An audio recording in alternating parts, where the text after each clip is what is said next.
Right now at noon, a Neosho home is a total loss after a fire engulfs.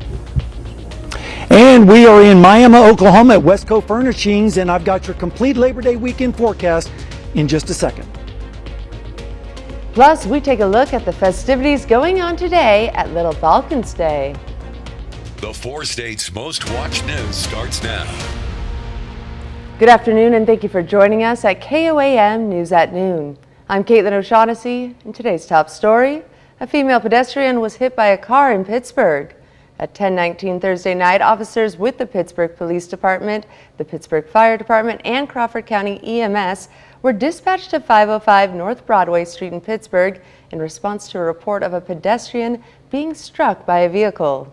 According to reports, a 2015 Chevrolet Silverado driven by a 39-year-old man struck a female pedestrian as she was walking across the street. The woman was transported via Christie Misty by Crawford County EMS for injuries sustained in the collision. The accident is still under investigation by the Pittsburgh Police Department. Fire swept through a home in the Neosho, Missouri yesterday. The call came in at around 1:30 p.m. from the 1800 block of Rachel Drive.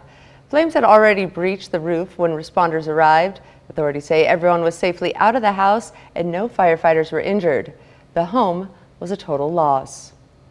PSU campus police responded to an incident involving a firearm. The incident occurred last night near the intersection of Ford and Homer.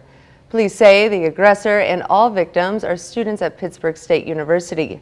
Authorities arrested a suspect near Carney Smith Stadium shortly after, but they have not yet filed formal charges in the case. Pittsburgh police are seeking a person of interest in a homicide which occurred earlier this month. On August 20th, law enforcement officers were dispatched to 202 North Locust Street in Pittsburgh in reference to a shooting outside of a bar. According to the report, Justin Krogan of Pittsburgh was found shot and later died of his injuries. Authorities have not publicly named the person of interest. The trial will go forward for a Missouri man accused of shooting a Kansas City teenager on his front step. That's what the judge decided yesterday after hearing testimony and viewing evidence in the case during a hearing. Andrew Lester has pleaded not guilty to 2 felony assault charges. Lester is accused of shooting 16-year-old Ralph Yarl in April when the teen knocked on the wrong door while trying to pick up his brothers. Yarl was shot in the head and arm but survived. Lester will be back in court September 20th for an arraignment. And now let's head over to Miami, where our very own Sam Lane is at Westco for the Great American Flag Swap. How's it going over there, Sam? All right, thank you very much, Caitlin. Yes, we are here in Miami, Oklahoma at Westco Furnishings with our flag swap, so you don't want to forget about that. We have a lot of flags out here to give away. Just bring your old and retired, tattered flag and we'll exchange it for a brand new one. Looks like we're going to have great weather this weekend, and taking a look at the water vapor loop, you can see some dry air over us right now. But as we go through time, the upper level low over Louisiana is going to retreat back to the west, and that means we're going to start to see some moisture coming into our forecast. The UV index today is going to be high, 8 on the scale, which means about 20 to 25 minutes of burn time. So make sure that you are taking precautions if you are going to be out and about today. And let's take a look at the allergies. I know a lot of people are suffering from allergies. A lot of that is ragweed, chenopod, and nettle, and the scale today is 11 out of 12, and it's going to be pretty bad again tomorrow. And then if we take a look at the forecast for this afternoon, we're going to be expecting a high temperature of about 87 degrees today. And looking as we look good towards weekend, it's going to be a dry weekend, but we're going to have increasing humidity, and we're also going to have increasing storm chances as we get into the early part of next week, especially after Labor Day. And we're going to have above normal temperatures throughout the entire forecast. And of course, I'll tell you all about that and let you know if the heat wave is going to be coming back anytime soon. Back to you, Caitlin. All right, Sam, it looks like you guys are having a great time and lots of people are turning out for that flag swap. Good for you. Well, a boil water advisory has been rescinded for the city of Toronto and Woodson County. The Kansas Department of Health and Environment has rescinded a boil water advisory for the city of Toronto public water supply system located in Woodson County. The advisory was issued because of a line break resulting in a loss of pressure in the system. Failure to maintain adequate pressure may result in a loss of chlorine residuals and bacterial contamination. Laboratory testing samples collected from the City of Toronto indicate no evidence of bacteriological contamination, and all other conditions that place the system at risk of contamination are deemed by KDHE officials to be resolved. Happening today is the 35th annual Quilt Show. For many years, this event has been a focal point of the Little Balkans Weekend Festival.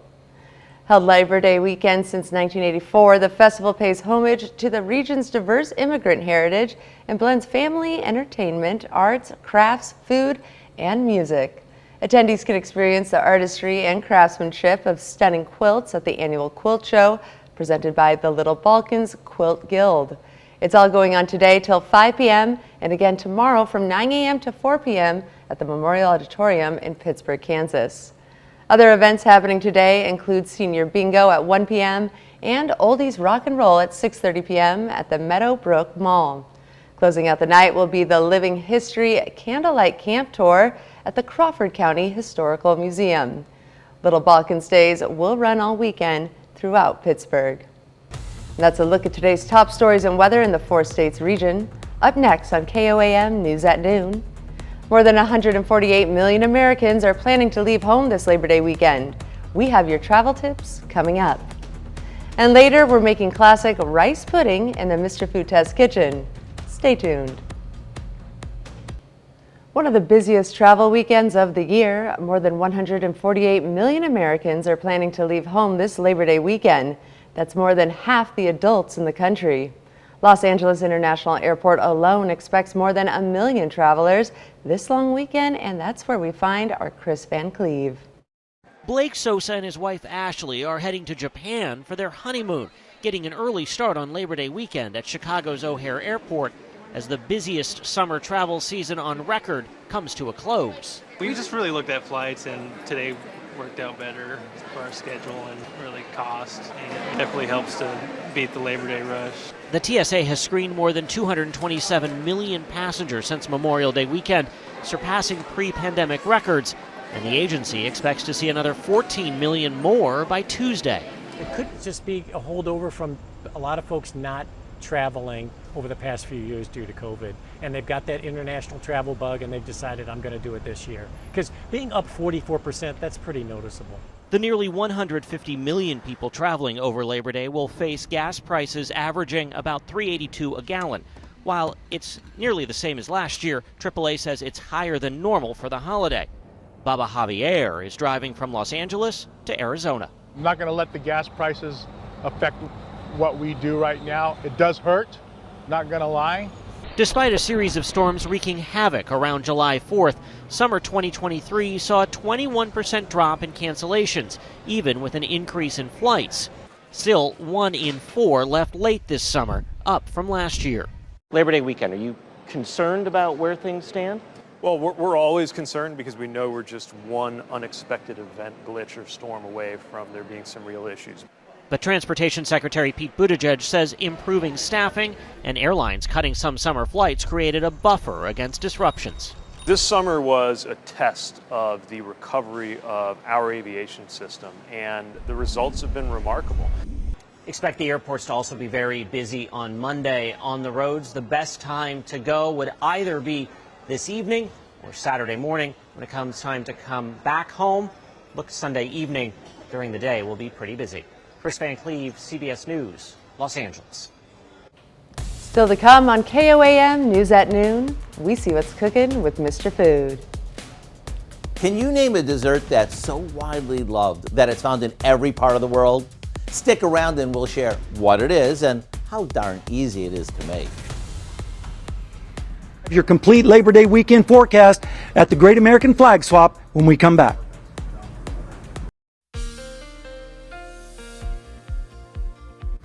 All right, we are live from Miami, Oklahoma at Westco Furnishings, where we are having the Great American Flag Swap. So make sure that you come on down and get a brand new flag. Just bring in your old tattered flag and Old Glory, and we will give you a brand new one. And so that's a great thing to have, especially for Labor Day weekend. Speaking of Labor Day weekend, I have here with me Miami Mayor Bless Parker. And Bless, what do you got plans here in Miami? Anything going on for Labor Day weekend? We have a demolition derby tomorrow night at the fairgrounds. Several of the businesses in town that sponsor that, so there'll be a demolition derby going on tomorrow night. Okay, well, that sounds exciting. So if you want to tear up your car, I guess you can just come down and enter and go at it. Well, it's funny. They put a lot of money into these cars to fix them up, to smash them up. So I guess if that's your thing, then we're the place to be this weekend. All right, well, that sounds fun. And, of course, a lot of folks are going to be heading out to the lakes, Grand Lake in the region, and we're going to be looking at that. Also, Stockton is a little bit below normal right now. Table Rock Lake is also a little bit below normal, too. And so, but it's going to be a great weekend as far as weather-wise. Let's start out right now. Let's take a look outside at Seneca, Missouri at Indigo Sky Casino and Resort. Things are looking pretty nice there. And if we take a look at the conditions across the area, we're looking at right now in Miami, it's 82 degrees with a south-southwest wind at 6, and it feels like 82 with a dew point of 59, and the pressure is at 30.12 inches of mercury with a 45% on the humidity. Radar is clear right now across the entire area, and it's going to stay that way pretty much all weekend long. Temperatures are not that bad, especially for the first day of September. Right now we're looking at readings in the lower 80s, 81 in Nevada, 83 in Stockton, although it's still in the upper 70s over in Monette with 79. Same thing in Cassville, but check out Sedan. They're already up to 85 degrees right now. But the good news is the dew points are low, and as a result of the dew points being low, it's a lot more comfortable out there, and we're going to see those dew points slowly increase as we go through the weekend. So as we go through the holiday, it's going to become increasingly a little bit more uncomfortable, but right now it is refreshing and pleasant out there. Rain chances are going to be pretty close to zero for the next 36 hours, and that's not going to help the drought situation, which is still on the exceptional range, especially for our friends in Chautauqua, Elk, and Montgomery counties, but it's pretty much dry over the entire four-state area. Let's take a look at the maps. As we go through the weekend, we're going to see an upper-level low move to the west out of Louisiana into North Texas. That's going to start to bring up some moisture from the south, but that won't occur until about Monday, and especially on Tuesday and Wednesday. That's when the best chances of precipitation is going to be. So I think most of the holiday weekend is going to be dry for most of the area. Best chance of rain is going to be up towards the north. That's where the heaviest rain is expected. Hopefully everyone will get at least something in the rain bucket as we head through the weekend, but we want it to stay mainly on Tuesday and Wednesday. So today, we're going to see highs in the upper 80s to lower 90s, especially in southeastern Kansas, with light and variable winds. Then tonight, because of all the dry air, it's going to be real comfortable out there with lows in the 50s, mainly to the north and east, and then lower 60s elsewhere with light and variable winds. Then as we head into Saturday afternoon, we're going to see temperatures right around that 90-degree mark with increasing humidity on south winds. Then as we go into Sunday morning, we're going to see lows in the mid-60s with those south winds really starting to crank up. And then Sunday afternoon, partly cloudy skies, maybe an isolated storm or two, especially to the east, with highs in the lower 90s. Then as we go into Monday morning for your Labor Day, we're going to see mostly fair skies with lows in the 70s and southwesterly winds. And then as we look at over the next 7 days, the rain chances start to increase Monday afternoon with about a 20% chance. And then as we go into Tuesday and Wednesday, that's when the chances of storms really starts to increase around a 40% with highs in the lower 90s. And then as we go into the extended forecast, we get a little bit warmer, and we also start to decrease the rain chances as we head through the rest of the work week into early part of next weekend. So it looks like we're going to be in the summer-like pattern for at least the next 10 days. And then after that, hopefully we'll start to feel more like fall around here, but we definitely need some rainfall. We just don't want it to occur on the weekend, and I think we're going to be okay with that. Caitlin? All right, sounds good. It's going to be a great Labor Day weekend after all. And if you viewers at home have an American flag you want to donate, be sure to head on down to Wesco in Miami. They'll be there and exchanging your old for a brand new flag. Well, stick around because we're making classic rice pudding in the Mr. Food Test kitchen. We'll be right back. It's time to check in with Howard and the Mr. Food Kitchen staff. Today he's making a back-to-basics dessert that will thrill you with its light vanilla flavor and creamy taste. It's called classic rice pudding. Take a look. So here's a question for you. Can you name a dessert that's so widely loved that it's found in every part of the world? It's not chocolate cake or apple pie. Those are favorites in our country. I'm talking about a dessert that's embraced everywhere. It's rice pudding. And to bring that old world taste into your world, here's how you make it. We started by combining some milk, rice, sugar, and beaten egg yolks in a pot over medium heat. After the mixture comes to a boil, we let it simmer for a bit until it thickens up. Just make sure you stir frequently so it doesn't stick. Now we remove it from the heat, stir in some vanilla, and let it cool. Then it's ready to serve. Now, if you're wondering if you can use lactose-free nut or soy milk in this, sure you can. Whether you dish this up in a big bowl and let everyone dig in, or you serve it in individual portions, you can't miss. To get the recipe for our creamy, dreamy, classic rice pudding, all you have to do is visit our website. I like mine with lots of whipped cream and a little cinnamon on top. I'm Howard in the Mr. Food Test Kitchen, where today we found an internationally loved way for you to say, ooh, it's so good. To find this recipe, along with many others, just head over to our website at KOAMnewsnow.com and click on Mr. Food. Now, here's a look at the 4 state market prices.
We are live in Miami, Oklahoma on North Main Street at Westco Furnishings with the Great American Flag Swap. And I have here with me Chris Martin, the manager here at the store. And Chris, tell us what people can do until about, you tell them how long they can come out here and swap out their flag. We still got another hour, and you can bring your old tethered flag and bring it down here, and you can get a new one free of charge. And come in and see us and visit and have a good time. Yeah, it's a Labor Day weekend, and it's a great time to put out the flag and to display the flag. And so we have a lot of flags to give away this afternoon, so you definitely want to make your way down to Westco here on North Main in Miami. And it looks like it's going to be great weather all weekend long with temperatures in the upper 80s and lower 90s. The next chance of rain won't arrive until about Monday afternoon, but I think a better chance of storms will be on Tuesday and Wednesday with highs in the lower 90s. And then the rain chances start to decrease as we go through the rest of the work week towards next weekend, but temperatures are going to remain warm. They're going to be above normal, certainly for the early part of September, as it looks like summer is going to try to hold on as long as it possibly can, although fall officially, starts at the latter part of September, but meteorological fall started today. So we're going to have fall-like weather this morning as well as tomorrow morning with lows in the 50s, but it's going to be summer-like all weekend long. So get out there and enjoy and stay safe, and be sure to stay hydrated. Back to you. All right, sounds great. Thank you so much. Well, coming up tonight at 5, new numbers from the Labor Department show hiring unexpectedly picked up in August. We'll break down the numbers. Plus, the Jasper County Detention Center is celebrating a program that is unique for county jails in the state. And Pittsburgh schools unveil the renovations at the community middle schools. Join us for those stories and more on KOAM News at 5. And that's the news for now. Thank you for joining us for KOAM News at Noon. I'm Caitlin O'Shaughnessy. Have a safe and happy Labor Day.